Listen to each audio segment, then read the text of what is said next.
Hello अस्सलाम वालेकुम guys. तो गाइस आज हम आपको बताएंगे टिकटॉक पे एक और ट्रेंडिंग पे वीडियो जा रही है और वो कैसे बनानी है। प्ले स्टोर से कैपकट ऐप डाउनलोड करनी है। कैपकट ऐप डाउनलोड करने के बाद आपने वो वीडियोस जो ट्रेंडिंग पे जा रही है वो सेव करनी है। उसका शो का क्लिप क्रॉप करना है। उसके बाद अपनी कोई सी भी 3 फ़ोटो सेलेक्ट करनी है।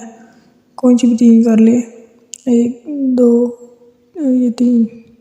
ये करके आपको अपनी हर एक पिक्चर को 0.9 सेकंड पे एडजस्ट करना है। 0.9 और इधर भी 0.9 पे करना है और इस पे भी। इसको पे करने के बाद आपने इसको क्लिक करना है। नीचे स्टाइल पे जाके 3D जूम पे एक 3D जूम प्रो है और एक 3D जूम है। इस पे भी 3D करना है, 3D जूम, और इस पे भी 3D जूम करना है। उसके बाद शुरू में जाके इस वीडियो का साउंड ऑफ कर देना है।